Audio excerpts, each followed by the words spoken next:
શાજાપુરમાં હંગામા રામ મંદિર માટે અક્ષય યાત્રા પર પથ્થરમારો ઘણા વિસ્તારોમાં કલમ 144 લાગુ 100 એફઆઈઆર દાખલ મધ્યપ્રદેશ જાપુર સોમવારે મોડી સાંજે કેટલાક આશાજમી તત્વોને રામ મંદિર માટે અક્ષયનું વિતરણ કરવા માટે હિન્દુ સંગઠનોની કીર્તિ રેલી પર પથ્થરમારો કર્યો હતો અને આ પછી શહેરમાં તણાવ ઓછો થયો હતો. મળતી માહિતી મુજબ શહેરના મંગરિયા વિસ્તારોમાં સાંજે કીર્તિ કરતી વખતે યુવાનો એક જૂથ અક્ષય વિતરણ કરી રહ્યું હતું. દરમિયાન જ્યારે આ રેલી મંગરિયા મોતી મસ્જિદ વિસ્તારમાં પહોંચી ત્યારે આ યુવકો શોક કેટલાક લોકો સાથે ઝઘડો કર્યો હતો. ત્યાર પછી સૂત્રો સાથે શરૂ થયેલા વિવાદમાં પથ્થરમારો ફેરવાઈ ગયો હતો અને રેલી પર પથ્થરમારો થતાં જ નાસભાગ મચી ગઈ હતી. ઘટના માહિતી મળતા જ મોટી સંખ્યામાં હિન્દુ સંગઠનો કાર્ય ઘટના સ્થળે પહોંચી ગયા હતા અને આ પછી સ્થાનિક ભાજપના ધારાસભ્ય અરુણ ભીમાવાળા સાથે મોટી સંખ્યામાં હિન્દુત્વ સંગઠનના કાર્યક્રમ કોતાવાળી પોલીસના સ્ટેશન પહોંચ્યા અને પથ્થરમારો કરનારના અસામાજિક તત્વો સામે કરનાર કાર્યવાહીની માંગ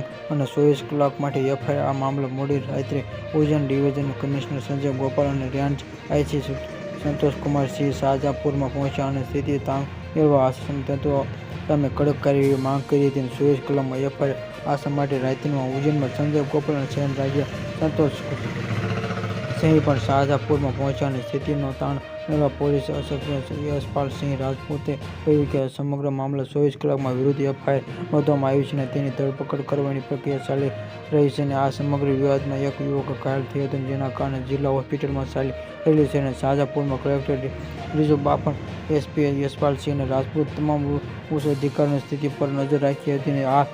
હાલમાં શાજાપુર સ્થિતિ નિયંત્રણમાં છે અને પરંતુ વિસ્તારોમાં મોટી સંખ્યામાં પોલીસ દળો તૈનાત કરવામાં આવ્યા છે અને આ સાથે કેટલાક વિસ્તારોમાં કલમ 144 પણ લાગુ કરવામાં આવી છે.